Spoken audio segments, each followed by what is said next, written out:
people, the traditional owners, ancestors of the land on which we are now gathered.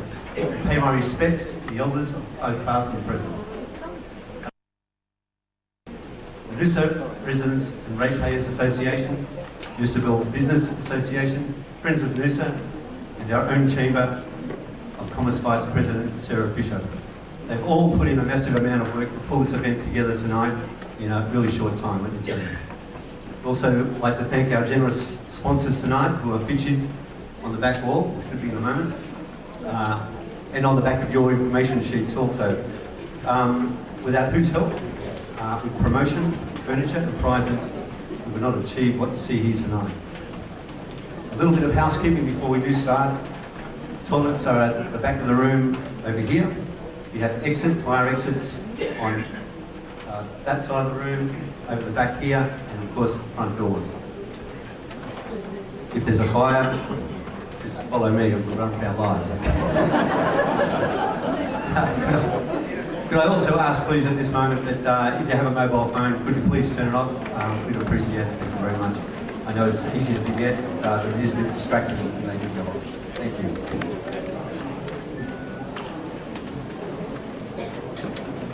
I'd also like to add that we have put together this forum tonight with no bias to any candidate. We have put this on for all of the community with the hope that you all will be as well informed as possible so that you can make the best possible decision as who you vote for. Ladies and gentlemen, welcome to another chapter in the history of Noosa. Isn't it fantastic to see the community come together? Fantastic.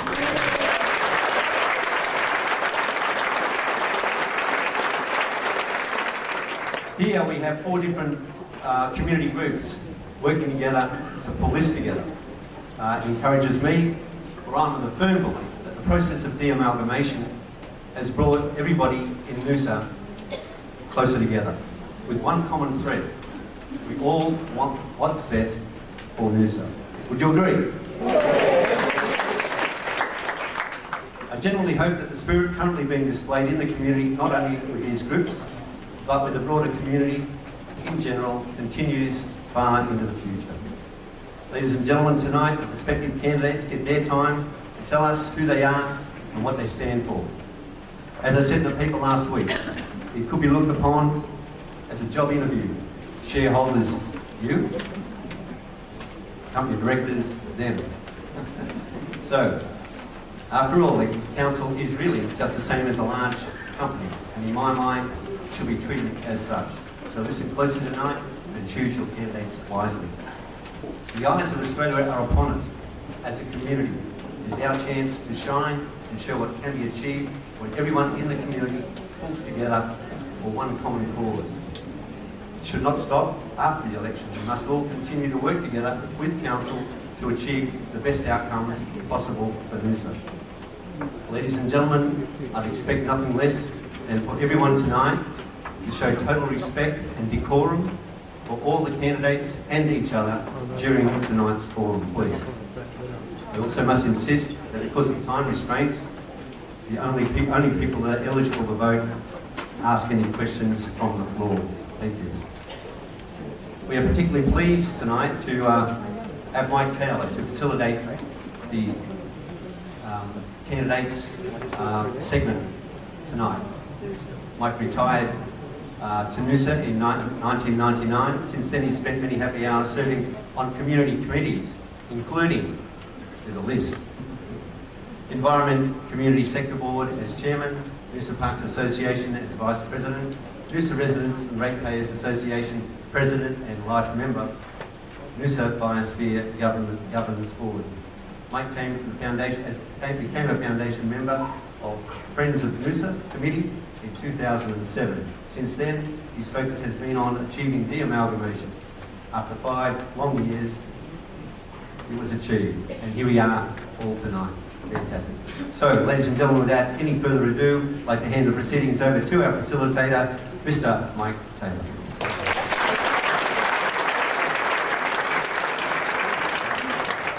Many thanks, Carl. I hasten to add that I was only a member of the Friends of Noosa team led by Jim Barado and Bob Ansett, I didn't achieve the amalgamation single-handed. Now, probably everybody in this room is passionate about Noosa, so the purpose of this session is to bring out the differences between the candidates, as well as identifying where they agree. Where we're going to start with is presentations from the candidates. Okay, they're going to talk to you, give you a 2-minute spiel. It's great to have so many candidates here, but that makes it crucial that all of you are brief and to the point. So each of you will have 2 minutes to set out what you bring to the job and how you would do it. A warning bell will sound at 90 seconds, then you will be terminated by another bell at 2 minutes. You will be called in alphabetical order of surnames. The question session to follow will be in random order. So it's over to you, Bob Ansett.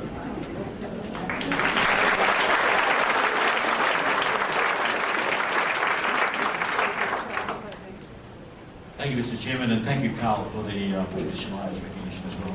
Folks, on the 1st of January this year, the Noosa Council will be reborn. On or about February or March the following year, it will be 100 years old. Except for the 5 to 10 months, 5 to 6 years that we've had this hiatus, we will be 100 years, 1 century of self-determination, and that's where we're going back. I say to you, this is a unique election, ladies and gentlemen. Unique in the sense it's only for a 2-year term, so we've really got some hard work to do. Unique in the sense that that for the first time in living memory, you get to vote for all of the people here. You get to vote for the whole council. You get to vote to set the scene on what your council will look like and how they'll work in the next 2 years. Not just your mayor and your divisional councils like the past, the whole council. That's really important for you to remember. So folks, my challenge for you tonight is to do the homework. To get in there and do the things that you need to do to understand what each of these individual candidates is promising. Listen to what they say tonight, have a look in your sample bag when you go home, listen to the radio, read the paper, go on the net, do all those things, look at the form guides. Just make sure you know who it is that you're voting for and what they are capable of doing for you in the next 2 years. Because it'll be critical. If we don't, in the next 2 years, build a foundation in our council that we can rely on in the future and a board to jump off in the end, then we're in big trouble. What can I do? Why am I standing? Simple. I've had 30 years of blood, sweat and tears in this place, and I've been heavily responsible for what it looks like and feels like. So I'm really investing myself, my knowledge, my knowledge, my experience and my networks into your future. My experience would bring a steady hand into this council, in its deliberations, and a warm heart in the community. With my knowledge, I deliver a council, good council, in this new council. But I'll say to you folks, on the 9th of November, it's down to you. On the 9th of November, you need to pick the best team that you possibly can to give you the future that you can deserve.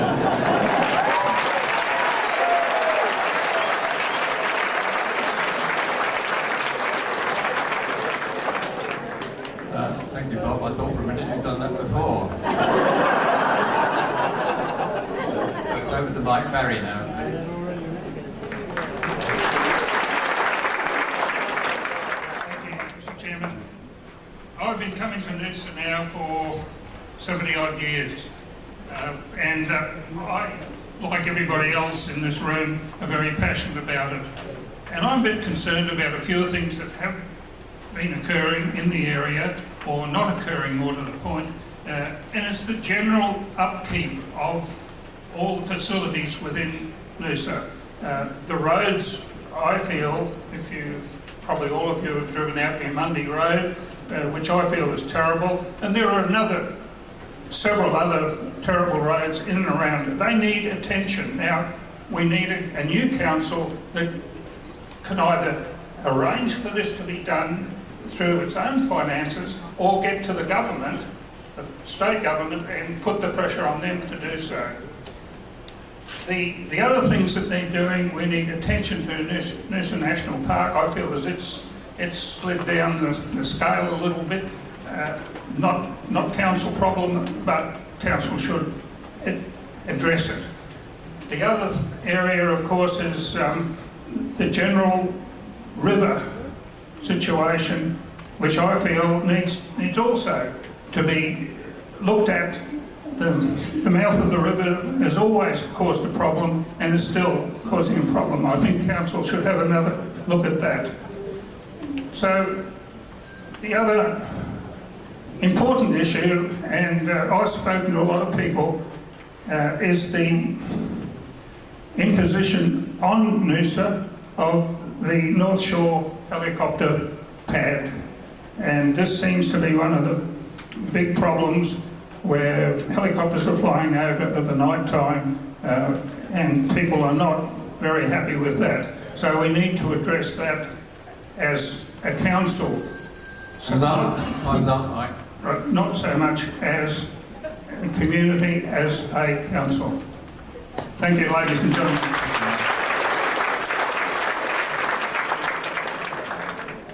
Mike, Sandy Bond. Mr. Chairman, can everybody hear me? Yes? Okay, fantastic. We have some challenges going forward. Those challenges are to ensure we deliver the basics. Sound financial services, infrastructure management and services, which are the things that you have been asking for. As well, common sense, efficiency and solutions with excellent customer service.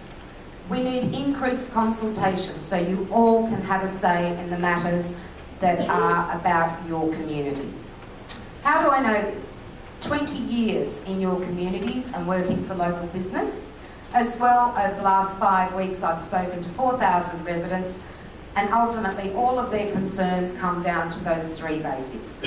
My skill set, I have a broad range, and I've worked in a variety of industries, but corporate governance, human resources, volunteer management, strategic planning are just some. I've held qualifications as a workplace trainer and assessor, a workplace rehabilitator, and risk management and modernising committee performance. Currently, I am trying to do my MBA in hospitality and tourism, but that's been getting more and more difficult.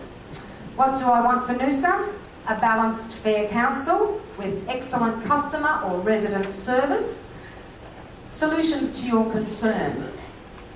I want to give everybody a voice, better transparency in decision making, to support the basics as outlined of financial, to promote our strengths so that we have a sound future, and foster a working relationship across the three tiers of government.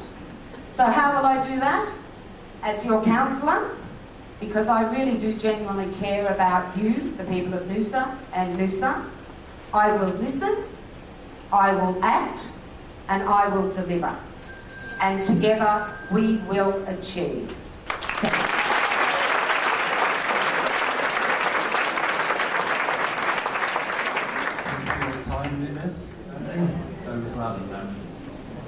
Thank you. Good evening to everybody. Half of all businesses fail because they fail to plan. And frankly, I don't think it's any different with a council. And what a council is doing is planning on your behalf. So a council must engage with you, the community, and it must first listen to what you, the community, want. I've spent the better part of 35 years helping companies plan. I helped build and ran one of the largest independent communication companies in Brisbane. I helped a large number of organisations build their brands and build their businesses. And the way that we did that was by making good decisions. And from January 1, this council must make good decisions. If it doesn't, you are the ones who will be suffering as a result. And I agree with what has been said already. On the 9th of November, the most crucial thing is that you elect a council that has the right balance of skills, the right people to bring to that council the capacity to make decisions that will reward you, not penalise you. And let's not make any mistakes. And let's not forget that mistakes have been made in the past. It is important that we set a very clear vision of what the future Noosa looks like. You are the main people to establish what that vision should look like. It's then up to a council to have the right framework and the right strategies to implement on your behalf to get it right. I don't want to see any more mistakes like King Quarry. I don't want to see any more mistakes or possible mistakes like Lake Waver. And I really believe it is beholden upon everybody in this room to think very carefully about who you elect to your council. Thank you.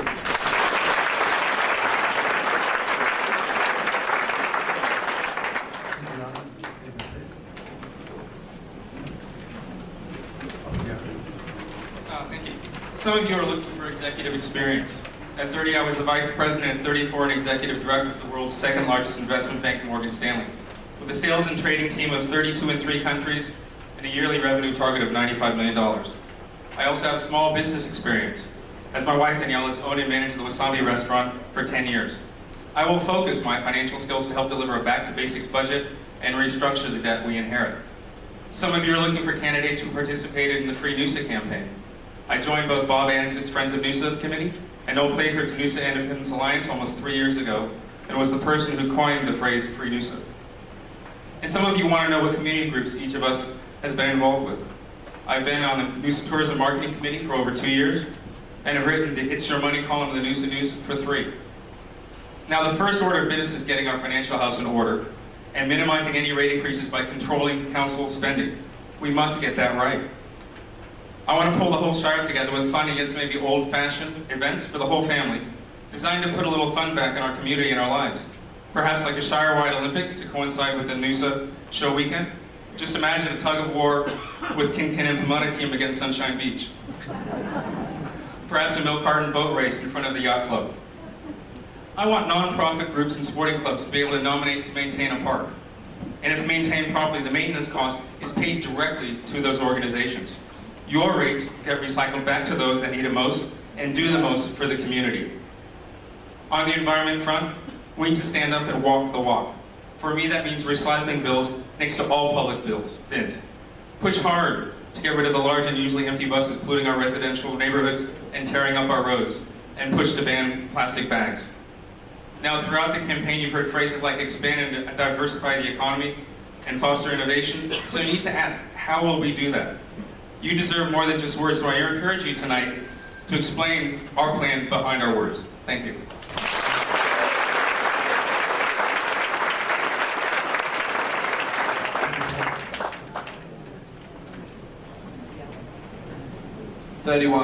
Don't let these glasses fool you, okay? 31 years of age, that's me. Prior to this, I was an engineer for Moreton Bay Shire Council, managing a $12 million divisional works budget. Prior to this, I worked in Dubai, UAE, working as a section engineer on a $2.5 billion project. Before that, I worked for Wally Parsons, the 3rd largest engineering firm in the world. And before that, I grew up in Noosa. I'm born and bred in Tawantin, okay? My policy is I want jobs, but at zero cost to the environment, okay? I want my kids, when I'm lucky enough to have that, to be able to grow up like I did here. And at unemployment at just under 7%, I simply want jobs, but at zero cost to the environment. I have 34 years left of my working career. God willing, every day above ground's a good day, I want to spend that in council for Noosa. I understand all these guys have made really valid points, very valid points, but I have the energy, the enthusiasm and the local knowledge to create this. So I think that I know that Noosa Council should be evolving consistently, like with the times, of course. So next year, January 1, voting November 9, we have our first chance at, like Bob said, voting in the complete council from A to Z. Mayor, 6 councillors. I want to create jobs at zero cost to the environment. I want to see the whole of Noosa incorporated into what we call a community. So I vote my way for the youngest. Don't let the glasses fool you. I'm 31, not 41. But also 31 is not that young. I think I think I'm a man in a child's body, really, but I have the passion and the energy to do this, okay? So please, think wisely. Thank you.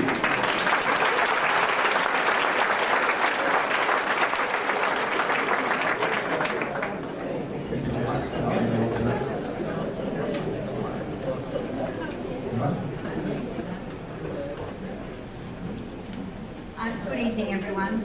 My name is Darlene Gower. I've grown up here in the Noosa Shire. I went to school here. I married a local lad 25 years ago, and we now live at Sunrise Beach with our 2 children. Since school, I have lived and worked locally and been a part of many sporting and community groups. I am a proud member of the Noosa Parks Association and have volunteered many hours over the years to help ensure the very essence of our lifestyle, the environment, is protected. The environment always has been and will continue to be our economic future. We had a close call with amalgamation, and it's time to restore the values that Noosa people nearly lost. I have worked in the tourism industry here in Noosa most of my life, promoting our assets. I understand intimately what sets us apart from other destinations around Australia. In practical terms, a new council will need to ensure our Noosa plan is updated and strengthened. It will need to safeguard Noosa from inappropriate development. It will need to engage the community, support local business, and restore services that have been eroded since amalgamation. I'm standing here today because Noosa is in my blood. I've put my hand up to be a worker in this process of rebuilding our council. I've never been afraid of hard work, and I won't make promises I can't keep, but I will do my very best to represent the community. So if community, lifestyle, and the environment are as important to you as they are to me, I hope you'll consider me when casting your vote. Thank you.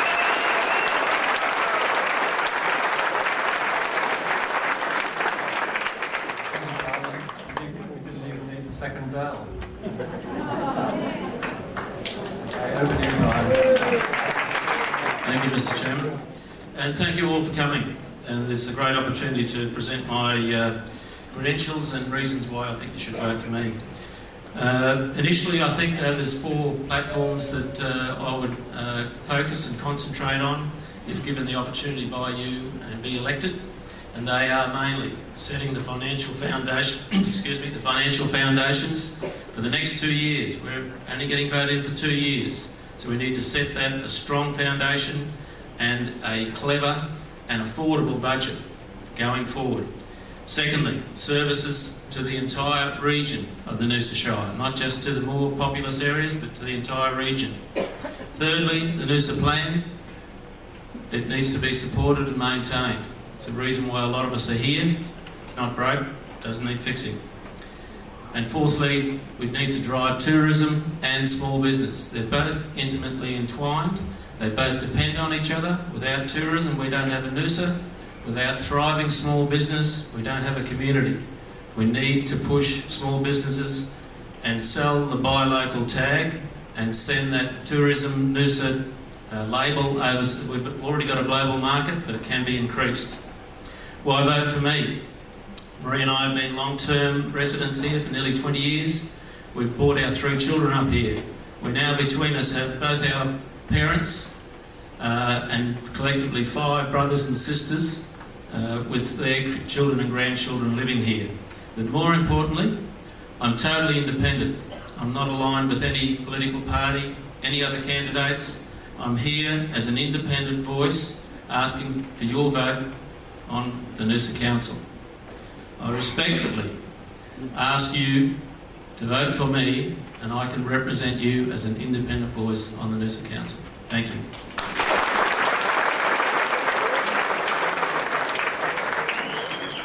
Thank you, Bob. My name's Bob Jarvis. I've been a small business operator, resident, sportsman and family man for nearly 30 years in Noosa. I'm standing to represent them. I've got a few real main policies that I want to bring up. One of them is I really think we should have no fluoride in our water, now or never. I really believe we should never allow coal seam gas exploration in our shire. I mean, if we pollute our water, our underground water, you can't pull a plug and let it out. So we don't want any coal seam exploration in our shire. Now, one of the other policies is to get the surf lifesavers back under the control of council. They're now under the control of the state body, and bigger is not better, as we've already realised when we amalgamated with the Southern Shire. Big is not necessarily better.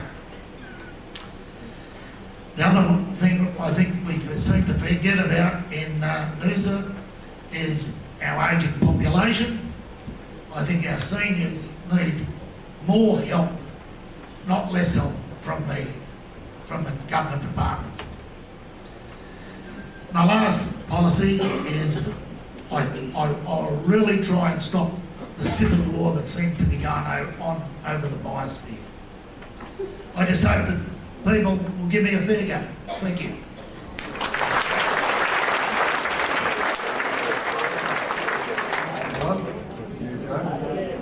Good evening, ladies and gentlemen. My name's Joe Jarusovic, and welcome to Speed Dating Noosa Style.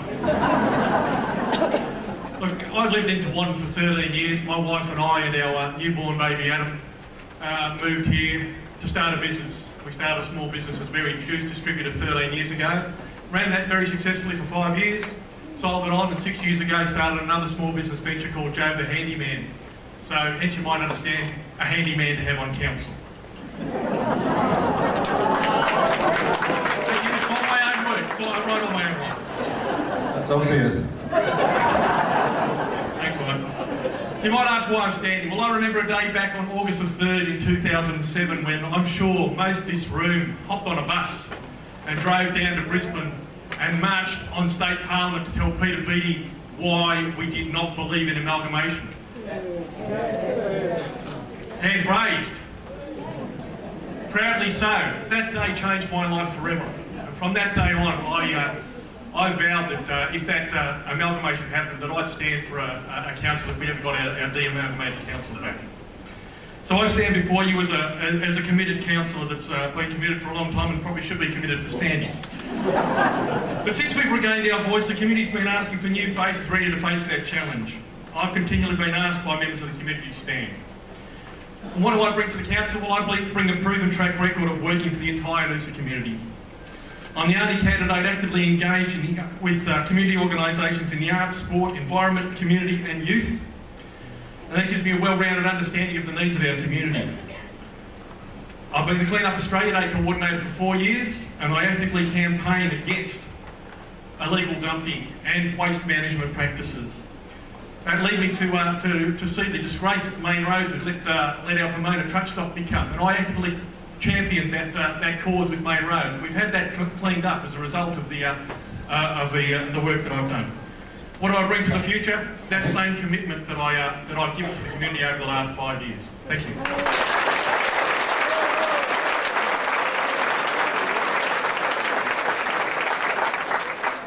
Thank you, Joe. You know, as far as I can see, Paul Lowe and Janine Maxwell-Jones are not here. So it's over to you, Peter McGregor.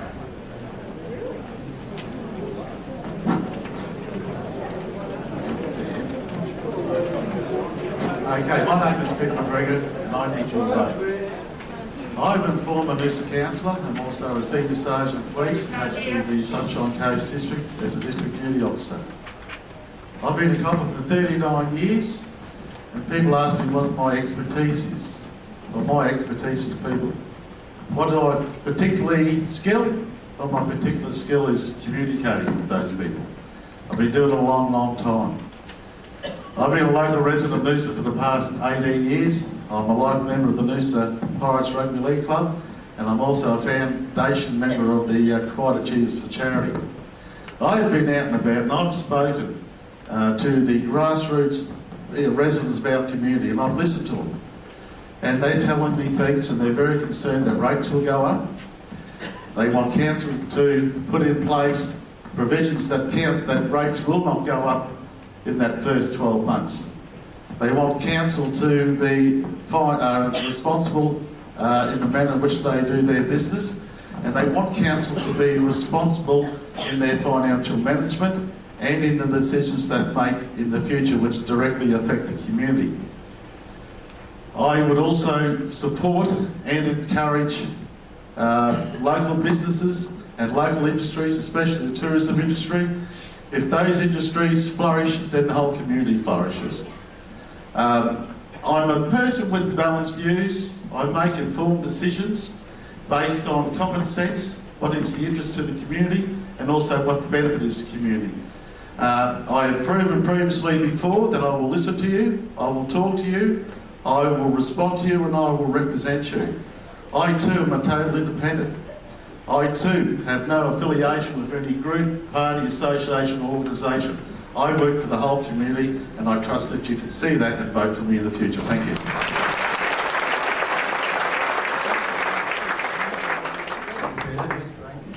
You can go. Thanks, Mike. Yeah, welcome here tonight, folks. Frank Pardon. I've been in this shire over 30 years. I was the Deputy Mayor and a very proud councillor in Noosa when we were forced amalgamated. I'll just tell you a little story quickly about that amalgamation and why we fought so hard to keep our planning scheme and our integrity of our shire. And the story is this: Bob Abbott, our mayor, was in Noosa Hospital over here, and we had to march on Brisbane the next day, and I went over and saw him. He climbed off his hospital bed to go down in the morning to lobby the state government to leave us independent and leave us alone. I ended up on the Koshy show, the morning show with Mel and Kosh, and the idea of that was I stood there at Kangaroo Point with the bush behind me, the cameras on me, and so as I relayed it to Mel and Kosh, they asked us, of course, they're city slickers, why not join the Sunshine Coast as a council? And with the camera on me, on the bush, then I swung it over to Brisbane City. And I said, this is how we are now with the bush, and that's what we don't want to be. And that was the skyscrapers over Brisbane City. So we fought as hard as we could. At the end of the day, why I probably didn't continue, I was exhausted. Bob, to his credit, went on. So going forward from there, I've got to getting old here. Last time, mate. I have an economic plan for Noosa to keep the rates low, and that's not idle talk. We have businesses in Noosa the council owns, and I worked on that business portfolio. Support small business. I am a small businessman. Most people know me as the banana man in the Noosa Farmers Market, which I proudly financed and work there every Sunday. You can see me there. Bring back the annual curbside clean-up and Noosa planning scheme that underpins us and makes the difference. The biosphere, respect the democratic process, and ban net fishing on the Noosa North Shore because they're cleaning all the fish out and it's just not right. It's time. Thank you.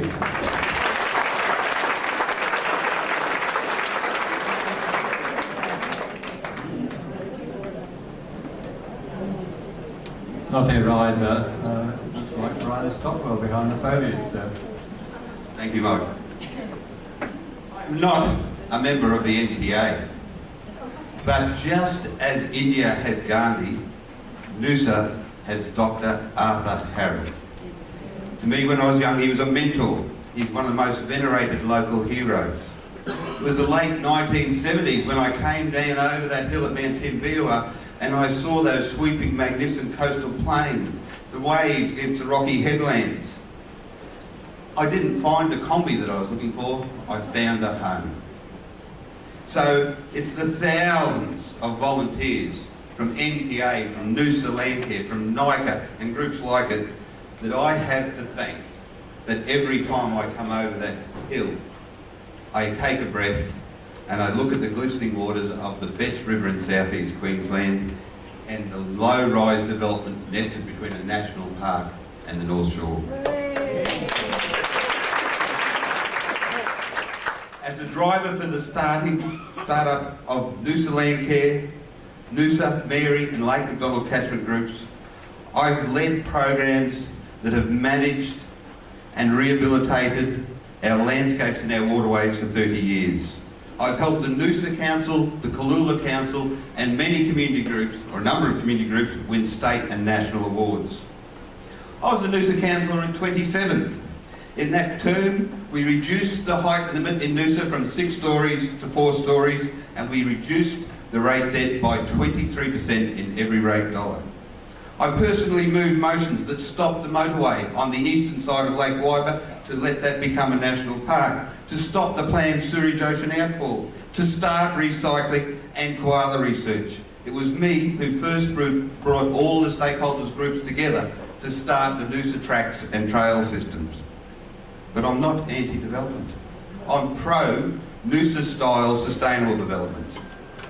And in my division, we had more development approved than the previous term, and he was a real estate agent. You wind up with it. So I ask you, it's not about the past, it's about the future, and let's do it together.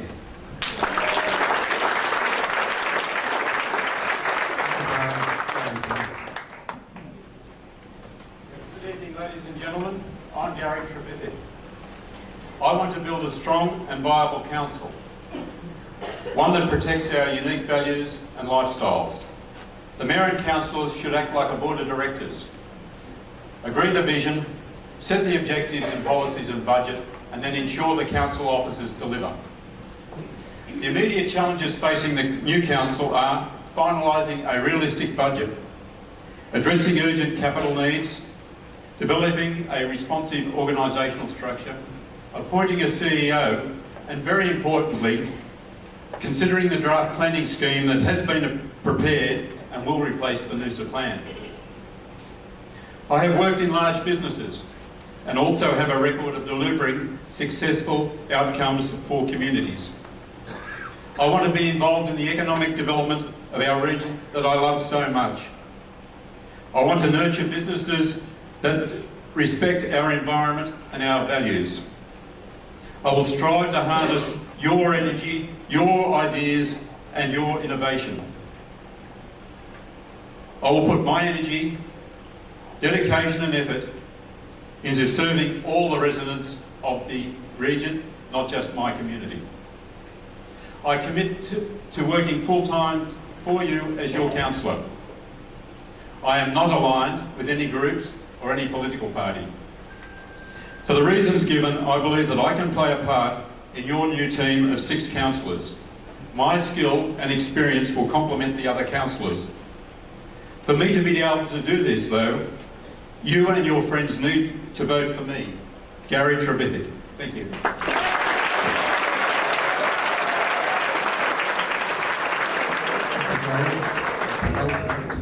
Tony Wellington.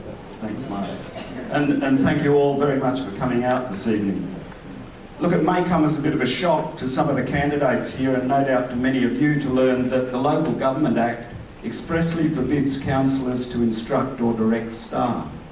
Hands up all those who weren't aware that councillors are not allowed to direct staff. Yeah, quite a few of you. So, how do councillors get things done? Councillors determine policy. They determine policy direction for the council. And policies, of course, require a majority vote. So no individual councillor can actually carry a policy on their own. They have to secure the majority of their comrades. If an issue comes up that requires immediate attention, say a resident rings a councillor and needs a road graded or something similar, then all the councillor can do is request that staff have a consideration of that matter. I repeat, we're not allowed to direct the staff. So this goes to the nub of what I'm trying to explain and what makes a good councillor. Plainly, the best councillor are those who will best serve the community, and in doing so have to establish a good working relationship with the staff. You don't want autocrats who are going to boss staff around, and you want people who are going to be able to communicate clearly. This election, as with all elections, is very much about credibility. I believe that over the last year and a half, I have demonstrated that I'm willing to work hard, I campaigned on a platform of listening and delivering, and I believe that I've worked hard to achieve that aim. I think I've also shown that I have the courage to stand up and fight for just causes and for our residents. But I've also demonstrated that in my ability to get things done over the last year and a half, I believe that I've earned the trust and respect of the council staff, because I personally couldn't be so effective at the job I do without their willingness to help. Thank you.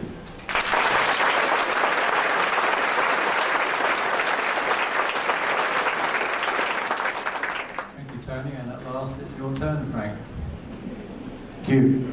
I present as the alphabetically challenged candidate, but I do offer experience and a robust health at age 50, relative youth, plus a diverse range of skills. Working as a journalist since 1996 in the Noosa Shire, I developed a deep appreciation of the sheer diversity of community groups here, their achievements, their objectives, and the challenges they face. It was there that I developed the habit of working face to face with people. It was there that I also became practiced with working with the 3 tiers of government, negotiating on behalf of others. I also reported on Noosa Council processes and decision making, and developed a deep appreciation for protecting Noosa's points of difference. I had the opportunity to put that experience and knowledge into action when I became a councillor in 2007-08, when Vivian Griffin resigned in a by-election. I have a proven track record of defending Noosa's town plan against inappropriate and overscale development on each and every occasion. It's not a guide. It is a contract between the council and you, the community, that certain types of development will only take place in certain areas. I saw myself as my role as protecting them. I have a proven track record of community consultation, working cooperatively with staff, councillors, because they represent your choices as well as with the community, face to face. I've also been heavily involved in a range of cultural, sporting and community groups. Noosa Long Weekend, Noosa Arts Theatre, Noosa Gymnastics Club, Bridge and Beach Community Association. I also was the coordinator of the Safe Bridge and Originals Alliance, which stopped the council from ripping that event away from that community, because sometimes you have to know when to push back. If you want a councillor who will meet you face to face, will defend Noosa's values and has a range of affiliations, none of them political, servant to all, beholden to none, look for me right at the bottom of the ballot again, right at the bottom. Thank you.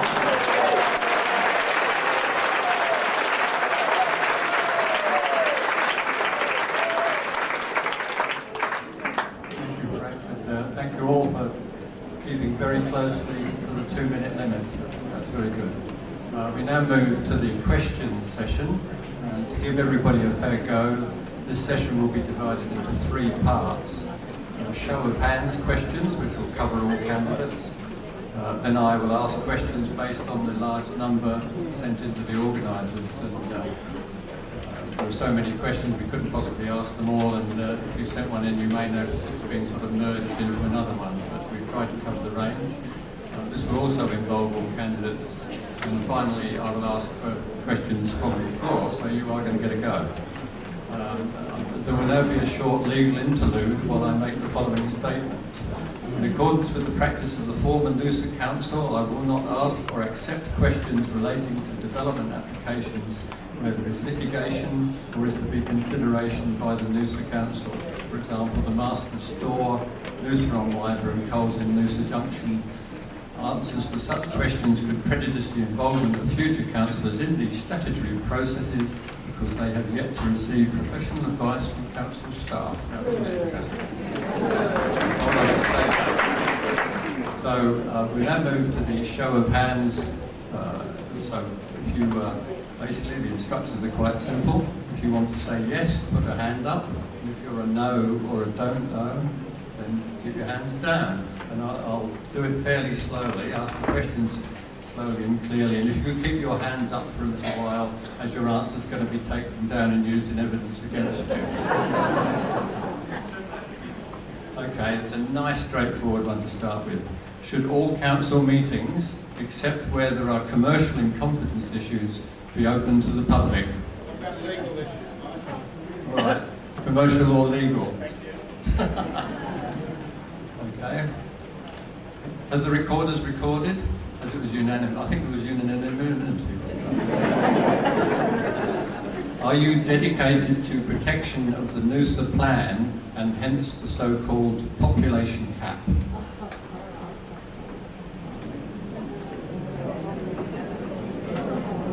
Once again. Okay.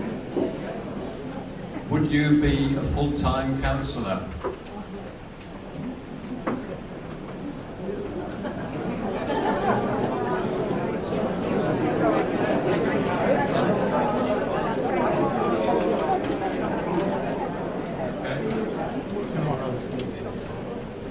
Can you honestly say that you played a significant role in the campaign for de-amalgamation?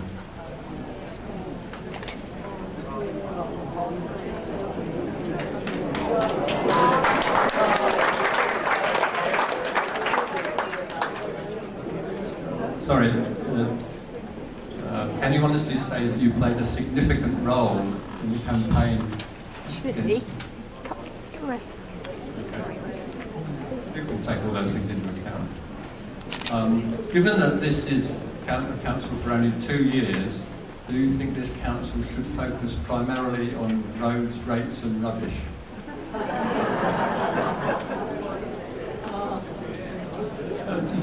I think I realise there's an issue with this. People are interested in it being done in this format, but if people want in the other session, in the session from the floor, to ask you to expand on it, then they can do that then. That's the best way of doing this.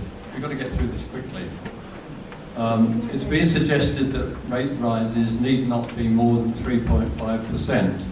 Does this, or even less, seem like a reasonable target to you?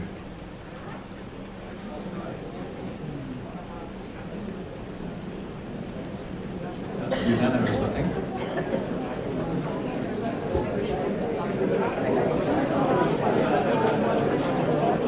Would you like to see less helicopter flights over Noosa?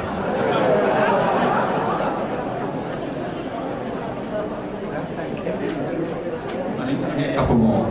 Do you think that tourism will remain the mainstay of the Noosa economy?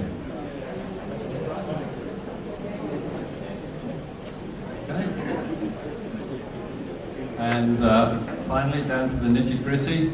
Would you reinstate annual curbside pickups?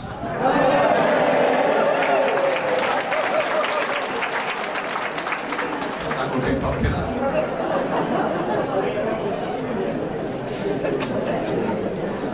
I'll now move to the questions emailed into the organisers. Now clearly we can't ask every candidate to answer every question, otherwise we'd be here all night. And I was going to say I would direct questions to pairs of candidates except in one case, because 2 into 19 doesn't compute.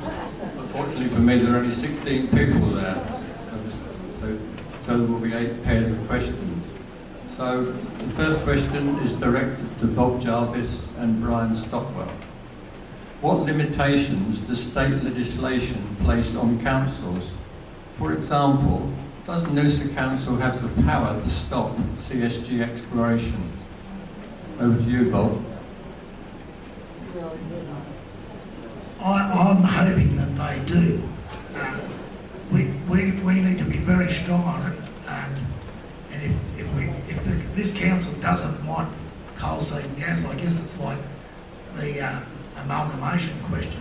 I mean, we didn't want to be amalgamated with the Southern Council, and so I mean, and we now are de-amalgamated. So I mean, I'm not. I think the state government can tell you to exploit coal seam gas wherever they like, but I'd like to take a real strong stand against that as a council.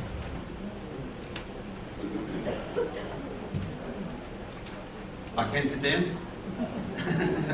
Okay, so state does approve CSG. State also has a bit of legislation, I think it's passed from being a bill, which allows areas to be cleared that it be free from CSG, and this is a result of the scenic rim disturbance. The key answer to this question is not whether the state or council has the power. because the power to stop any proposals like CSG rests with you, the community, and I'm sure we can do it.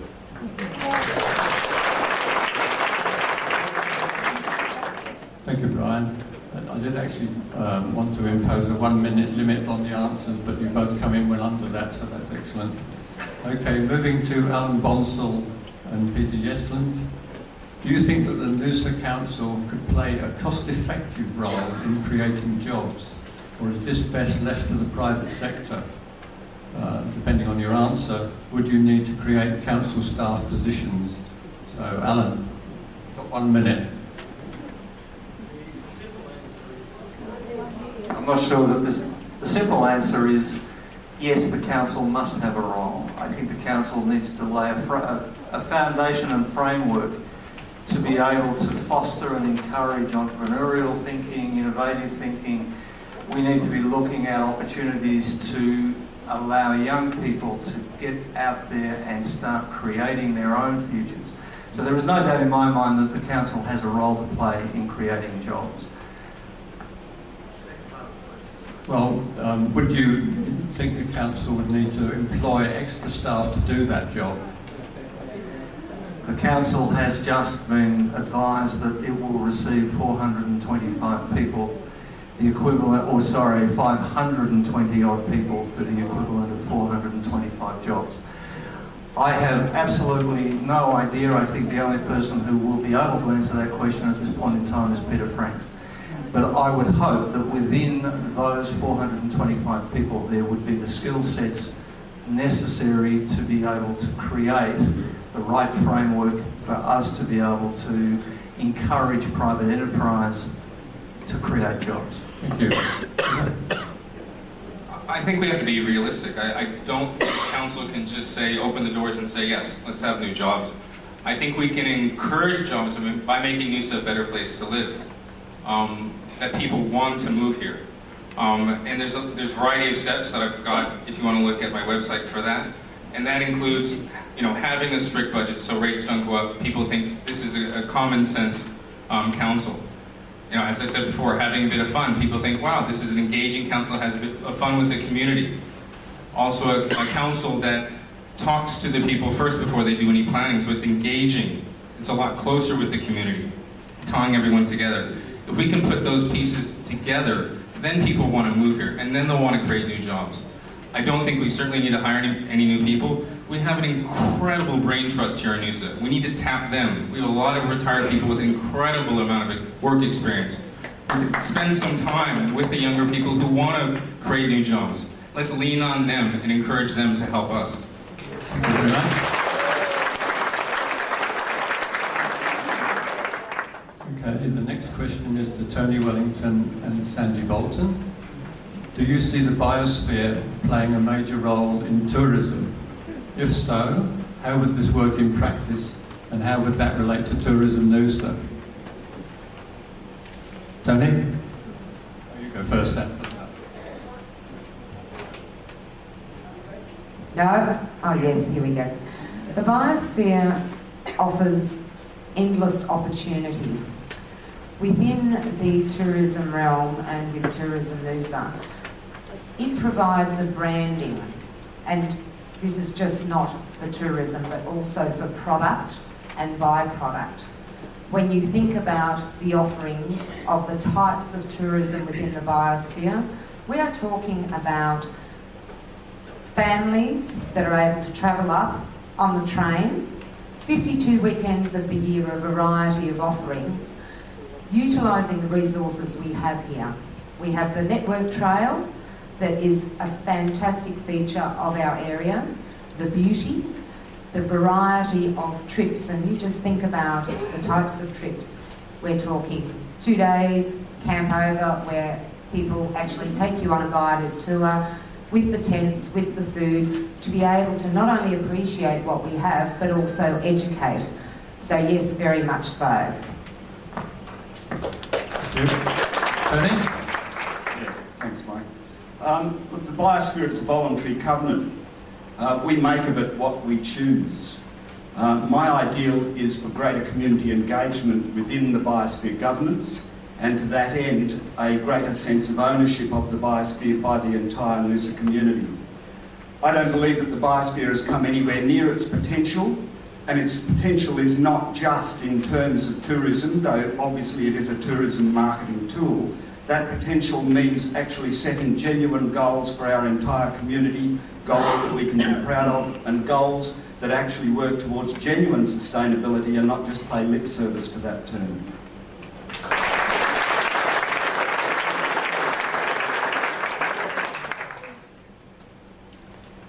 Okay, thank you. The next question is to Peter McGregor and Frank Wilkie, so you're not last again, Frank. And the question is, how would you enable live music to happen for those who want it without inconveniencing those who do not want it? Peter? That's a tough one, but you know, I've been on this earth a little while, and I still remember the days at the old beer garden on a Sunday afternoon, and where everyone used to go out and enjoy themselves, have a few drinks, meet people, communicate with others, and listen to some damn good music. Now, I do appreciate and understand that there's some people there who just don't like that. They live pretty close, but they've got to be aware that most of the community out there love this stuff. They love to go there. They like to listen to music. The local businesses do a roaring trade. It's great for the surf club, and people meet and greet each other. They enjoy themselves. They have a bit of fun. The music is great. Let's lighten up a bit, you know. Let's lighten up a bit. It's only one afternoon, you know, every couple of weeks, and if we can't be part of the community, if we don't want to be part of what's going on, well, go away for the afternoon, or if you don't like it, pack up and leave.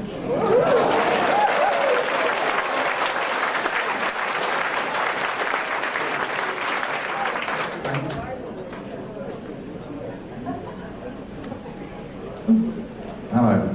Well, it will be very silent when we're dead.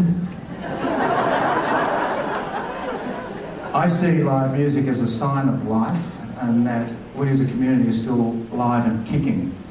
Down at the Pridgeon Beach Park, the Pridgeon Originals have battled complaints from a handful of residents, some of whom set up camp down there at 4:30 in the morning to make sure that the people setting up the markets don't come in too early. They can become obsessed with it.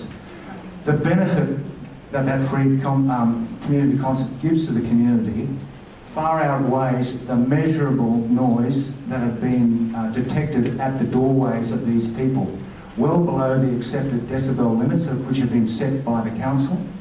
But no matter what you do, some people will die in their grave to fight against something that they don't want, and that's a fact of life, and you've got to admire their stubbornness. But in Hastings Street, there needs to be more communication with the accommodation houses that it is a live music precinct, and you can be more monitoring as well. There's ways of working it out with sitting down with the stakeholders face to face.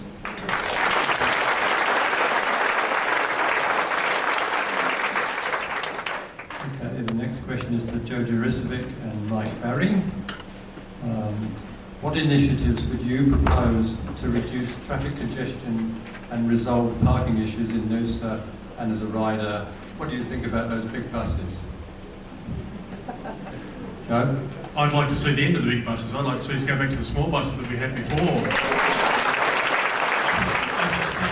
It's a transit centre, a real transit centre that's at the hub of Noosa, in the centre of Noosa, so the buses can operate from there, where those large buses that are due to come into our region stop and go no further, and then shuttle services operate within.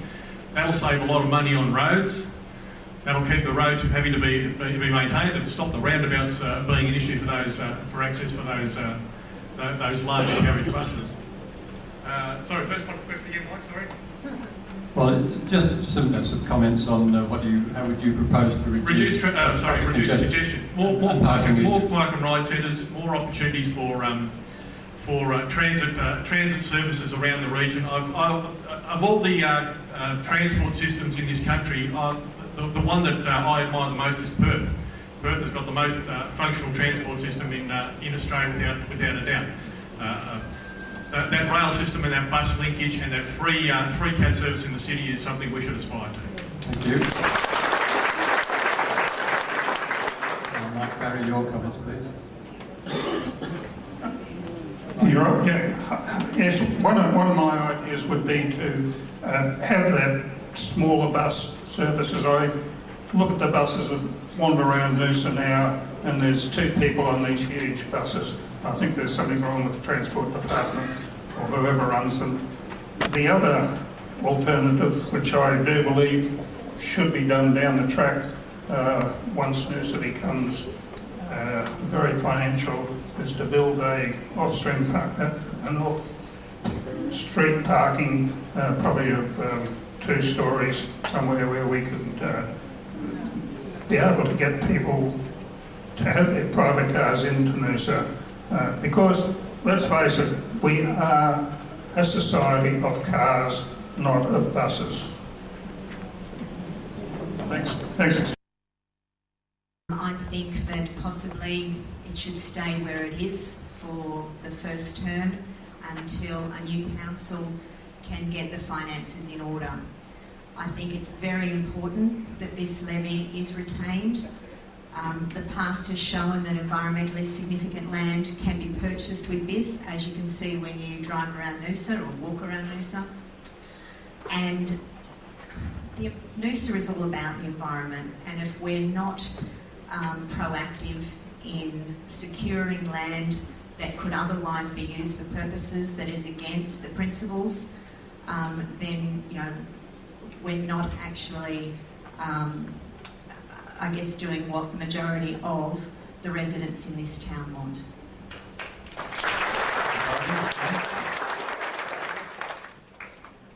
Yeah, talk about environment.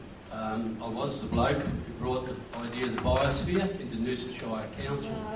I flew over this shire with one Stephen Poole, an environmental scientist. He also helped us deliver the biosphere. Back to the question. We purchased lots of land throughout the shire, Tarangao, which protects the river up the top. We got a couple of $1 million off the federal government to purchase land out on Lake Kariba here that was under threat. So I'm big on environment and big on those levies. I made a statement in the paper, I know where this question's coming from, that maybe we use the environmental levy, which you can't because it's a levy, to help us with the cost of the amalgamation here. Should the bill be huge? Not knowing does anyone know how big it is? I don't, nobody does. So you couldn't really use the environmental levy, but what you could do is reduce it and put it on your general rate. Therefore, you wouldn't have to put the rates up at all. That's if the land that at present, we're not paying off with the levy. If we're paying off land and that levy needs to stay at that level, well, those options are off. But I reckon all options should be on the table with regards to finances and putting the council back together and its finances in place. Thank you. Thank you, Frank. Okay. Next to the last question, Jess Glasgow and Brian Hayes. You both support prioritising local contractors for council business. How would you make this work if they are not the lowest tenderer? Jess. There's a good example right now in Hastings Street. Hutchinson's are doing the Sea Haven project. One of the biggest projects I've seen going on in terms of refurbishment and so forth. Fair enough, this is a huge scale project and maybe some local style builders couldn't have competed with Hutchinson's prices, but we should have a council that wants to keep the money within the community, letting Noosa local business be competitive with these tenders. So why can't we work towards, if it means merging, doing JVs, joint ventures with other companies to make sure this money, because I know it's a Sydney or Melbourne buyer, this money stays within Noosa and it's not going to Sydney Hutchinson's. That's one option of creating local business within local business. Thank you, Jess. Brian? Just qualifying that question, was about the contractors for anything or? For anything, yeah. Anything. Well, I thought it would more be suited towards the chaps that do the cleaning along Gympie Terrace, for instance, parks and gardens, mowing, all that sort of stuff. The services that we saw degrade when we were forced into the amalgamation. That's a good point about local contractors against southern chaps. I honestly don't see how they could compete. They've got to travel to come in to do those jobs, and I'd certainly be sceptical about someone coming in from an outside area having to travel and undercutting a local. It's not always how much it is, it's what you get for your buck. And I'd be very wary of I think you've got to be astute in providing those contracts, and it's not necessarily based on money.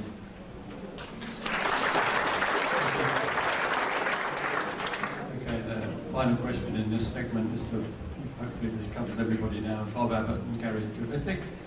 Should there be more major events such as the triathlon and the food festival, and do you support them using public space? Bob?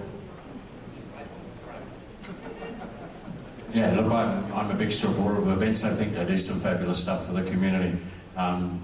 What we've got to find out is how we do that without affecting a large percentage of the community. And I mean, you're always going to have this argument about the tide.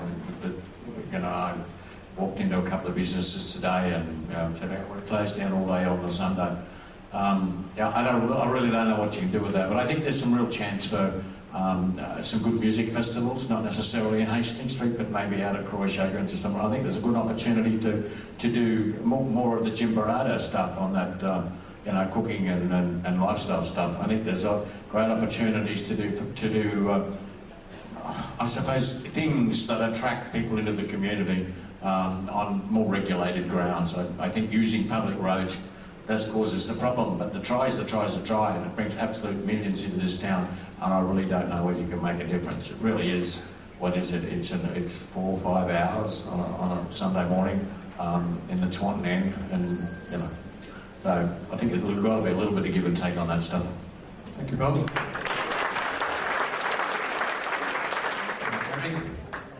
I think the festivals we have, the 4 major ones, are a major part of our society.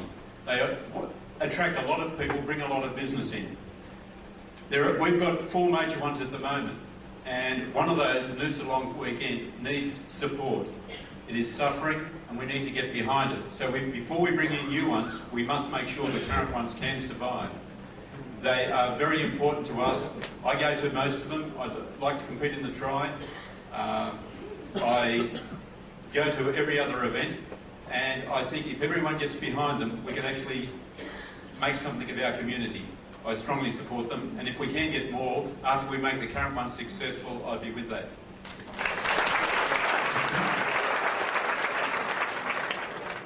That's the end of that segment, and thanks very much to everybody for those illuminating answers and for keeping to time so well.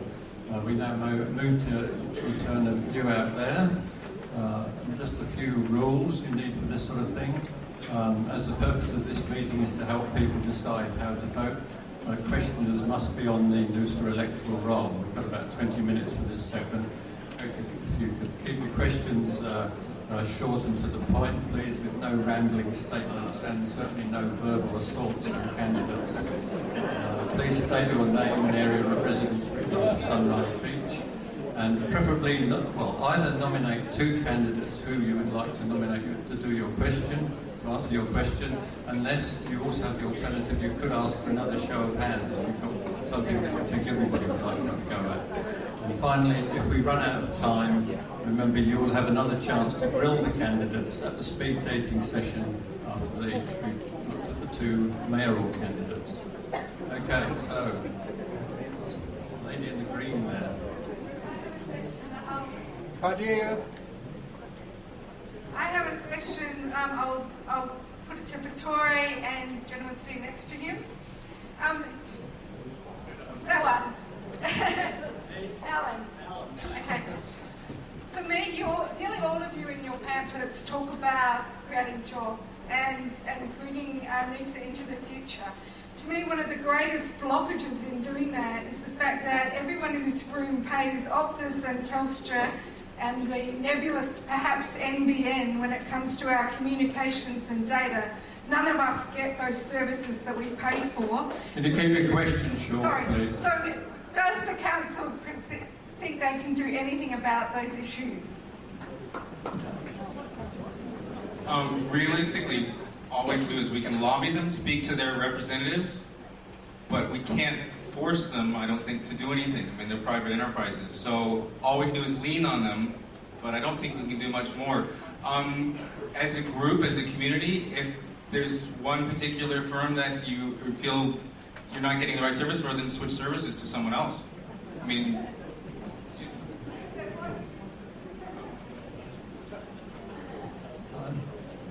The bottom line is we are not in control of the NBN or any of the telcos who are providing us with services, but like you, I think we are all suffering speed, we're suffering when it comes to running our businesses. There are a lot of businesses in the hinterland which could be a lot more effective and a lot more successful if we were able to get good communications out there.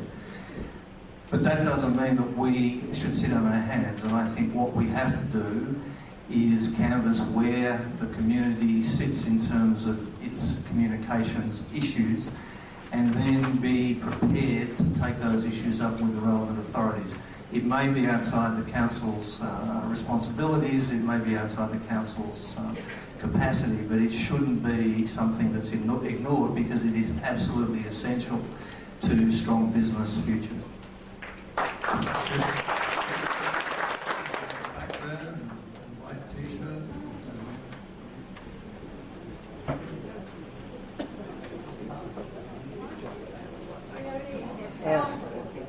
A question for Brian Stockwell. I've had a few comments that people asking that when we've said that you're standing, that you're involved with the Civic. Could you please clarify that? I have to stand for this one. Do I look like an ex-Olympic swimmer? So no, Mark Stockwell is no relative. I have no links to any developers. I will not take donations from any developers. Okay? I have in the past, as President of the Noosa Residents and Ratepayers Association, written on behalf of the community to every single councillor opposing developments which he proposed which were excessive. I thought this one would go away, but I have heard it on the golf course from other people as well. So to clearly clarify and take the other 30 seconds I didn't know about CSG, Brian Stockwell, the name Stockwell was, all those things I talked about, was known for many years before Mark came to town. So to remind you about this, my campaign is carbon neutral. I'll be planting 100 trees in a conservation covenant on my children's grandparents' property.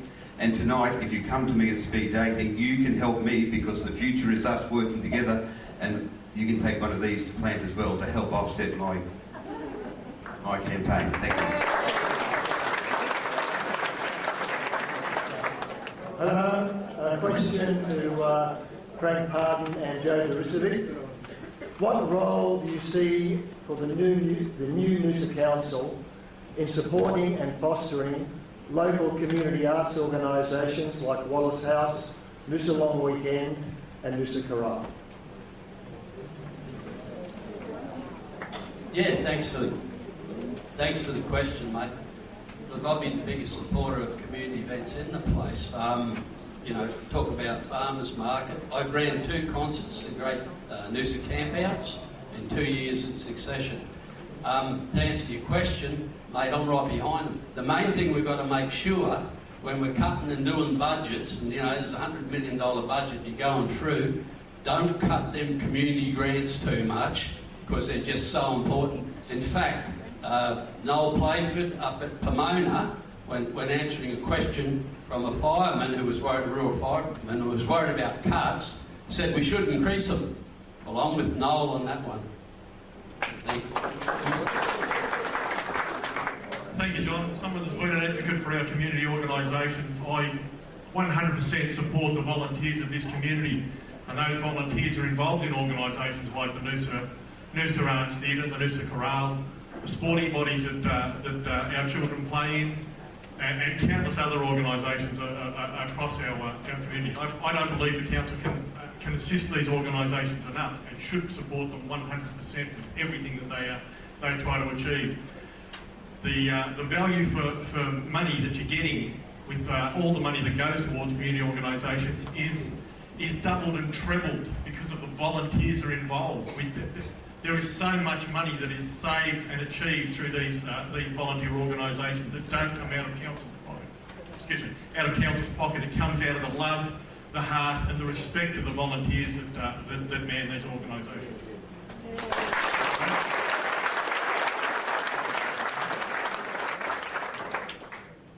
Greg Redaway is my name, from Taunton. Mr Stockwell, given you ran for the seat of Noosa for the State Labor Party just after amalgamation, can we assume you support the policies of the council amalgamations? Given the huge disloyalty you showed the people of Noosa, how could you expect the voters of Noosa to elect you to a council where you A, bring the Labor Party policy to you just keep this to a short question, please, not a statement. Nearly finished. Bring the Labor Party policy to abolish small councils into council, and B, the Labor Party into the Noosa Council chambers as their representative and pollute the new Noosa Council with Labor politics. Thanks, Greg. I was hoping you're here tonight. I've stood for two parties for Noosa to push what I think is important. One of those was the Labor and one was Australian Democrats. I am not a member of a political party anymore. I am vehemently opposed to party politics in local government, and I have never supported amalgamation. All of us have been members of large groups where you didn't agree with everything that went on. I was at Parliament House at the end of the protest with others to oppose amalgamation. I did lobby and suggest alternatives within. But the important thing is that what people in Noosa know is that what drives me to be a political representative is the reason we're here and fighting to protect it into the future. In council there is no party politics, and it won't be. And I will not represent anyone but the people who share my view about a sustainable future for Noosa.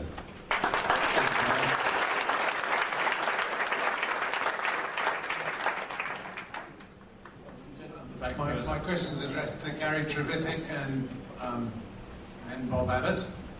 My guess, my name's Paul McDonald from Noosaville. It's purely a guess, but I think financially we'll be in quite a different position, a much worse position in a few months' time when you know the results of the amalgamation. Exactly what sort of financial controls and emergency controls, if necessary, will the council be able to take during this financial crisis? Exactly what sort of financial controls are all inherent in the council budgeting process. I think the issue that you're looking for is what are the, and I'm only guessing here, but there are significant issues with regards to how we pay for things. There are opportunities within any budget to actually pay cash for stuff, or to borrow money for stuff, or get it from another way within the local government budget. But the real issue that I think you're trying to raise here is what do we need to do to make sure that you guys as ratepayers don't cop it in the throat. So we will use, I would imagine, all of the mechanisms that are available to us to keep the level of rates increase to an absolute minimum. Sometimes you can borrow to extend the thing out in the future. I don't really know what the actual figures are going to be, so it's hard to say. But there are an extensive number of mechanisms in a normal local government budget that one can use to manage that process. Thank you, Bob. One of the first things we've got to do is find out exactly what we're going to be given. All the assets and liabilities that exist on 31 December will come over to us on 1st of January. There's going to be an enormous amount of work required to understand what they are. Having understood it, then we need to go through and plan how we're going to cover it. There are a huge number of capital works programs that have not been undertaken by the current council. Munna Point Bridge is but one of them. It's going to cost a minimum of $6 million to fix the concrete piers there, which need to be repaired sooner rather than later. So we've got to go through and identify all of those issues. Then the tricky part is to make sure that we give priority to all communities. Just because you live in a small town doesn't mean your priority should be any lesser. So it's going to involve an enormous amount of work. Now, we don't have a lot of time. The Minister is expecting us to deliver the first budget by 31 January. No sooner will that be done than we've got to plan for the next one, which has got to be 30th of June. So I can't give you an answer to that, other than that I will carefully go through every item and allocate the priorities necessary to give you what you need. My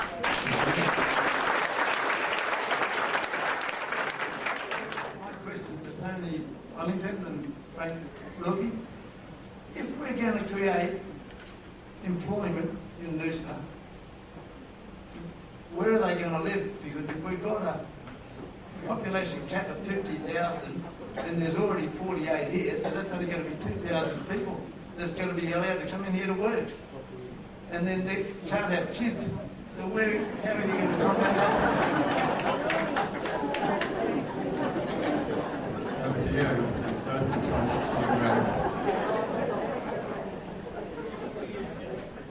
If I understand the question correctly, it's where are the people who are going to be working live if we have a population cap? Is that correct, sir? Yeah. Well, that's true. A lot of them already live here. Yeah. There's. Are you talking about affordable housing?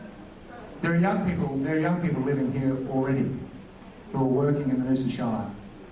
So you're saying new jobs are created. 49% of jobs several years back were home-based businesses. So people are working from their homes. If you're talking about affordable housing, you're not talking about affordable housing? You're talking about the population cap. People are moving in and out of the Shire all the time. There's a misnomer that there's a myth that there's a gate at the Noosa Shire borders and people cannot come and go as they please. People are selling up, moving away, coming here, people are passing on. I don't think it's a problem at all. Population cap. This sounds a little bit like the old populate or perish argument. You can't have continual population growth exponentially into the future. Fundamentally, the environment won't withstand it. When you talk about a population cap, those words don't actually appear anywhere in the Noosa planning scheme, nor have they ever. Every planning scheme is in itself a population cap because all planning schemes determine what is desired in terms of maximum population for that local government area. The population cap, as it's so known in Noosa, is about preserving the lifestyle that we all enjoy. Now, in terms of employment, what we want, obviously, is near to as possible full employment for the area, but we don't need exponential growth of employment. What we need is a viable economy that supports the people that already live in the area.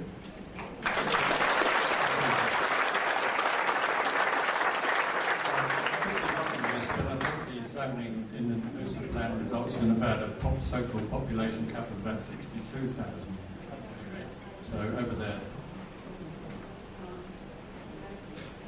Jeff? Thank you. A question to Frank Pardon and Tony Wellington. Would you support the Noosa Biosphere Association taking over the responsibilities of the Noosa Biosphere Limited? Yeah, happy to answer that. No, absolutely not. The Biosphere Proprietary Limited is a company, of course, but it's owned by all the people. And it'll transfer to the Noosa Council, the new Noosa Council, from the Sunshine Coast Regional Council.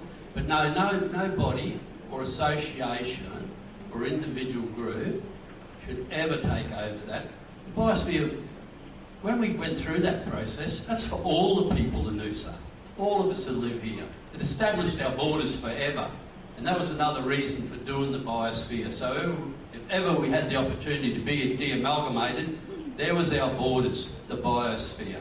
So no, absolutely not. It's for all the people only. And to suggest that a council is not part of the people, I mean, you elect us.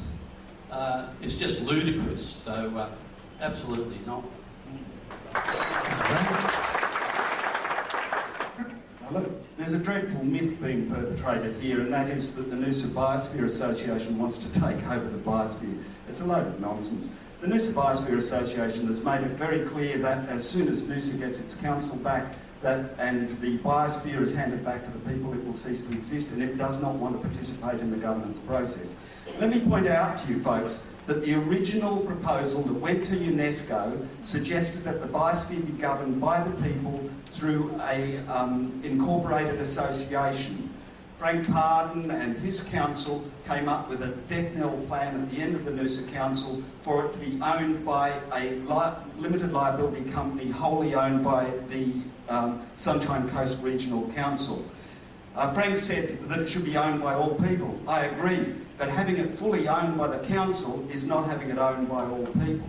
My ideal is that the people embrace it, and I certainly don't believe that the Noosa Biosphere Association has any role to play in that.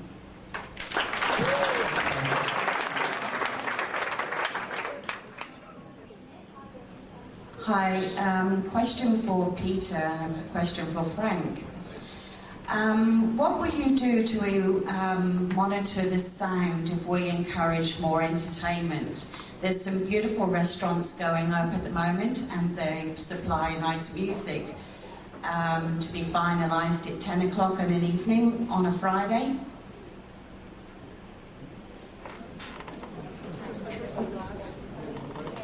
Frank and Peter.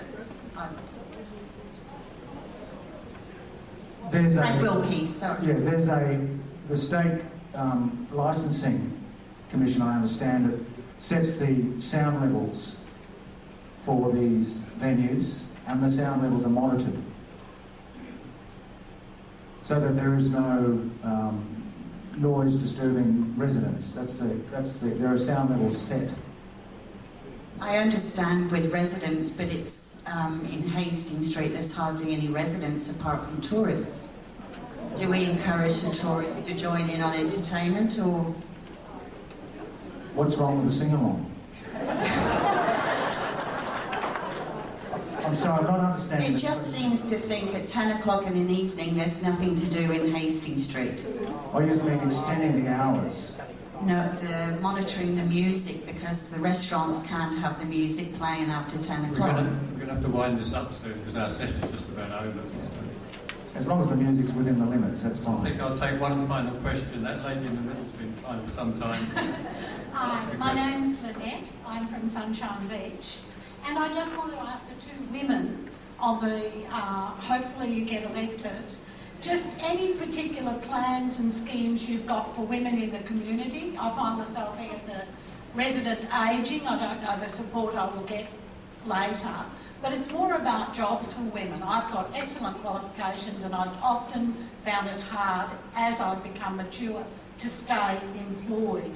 So if either of you ladies could just say some of the schemes and some of the ideas that you may have for women in the community in the future. The untapped potential in not only females but males in terms of, I work with about 60 volunteers. What they bring in terms of skills from the southern counterparts when they move here and retire is invaluable. This is an issue that we have been facing for quite some time in terms of people moving up here. They aren't ready for retirement, but they actually struggle to find employment within fields that they enjoyed in the south. Currently, the types of programs that are really invaluable, there is mentoring programs where we constantly within the community, we need assistance across a broad range of areas, including business, our youth, and also those organisations which I have access to 40 of them that please, if you ever have any time, I would absolutely adore for you to give your name to me because we have so many across the board that need people exactly like you, men and women. Look, I too come across a lot of a lot of volunteers in the community who move to the area. They have the expertise that they can provide to community groups. I think it's already been said tonight that it's difficult for a council or councillors to say that they will make jobs. It's all about providing a good environment where jobs can be fostered, where small business, and I believe that's the key. If we all look after our small business, money stays in the community, regardless of whether you're female or male, it gives you a better chance of employment. We've also got a lot of people who have moved to the area who can provide innovative new ideas to businesses that are already here, but they can be done in a better way. So I don't think it is a job of the councillors, but it is a job for the councillors to provide that community support and to engage with the community in better ways.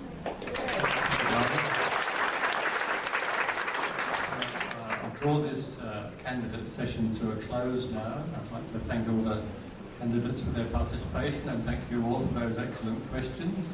The next session will be chaired by Rosanna Natoli from Channel 7, covering the two candidates for Mayor. There will now be a 5-minute break, but I've been asked to say that please don't leave the room unless your needs are really desperate. Thank you very much.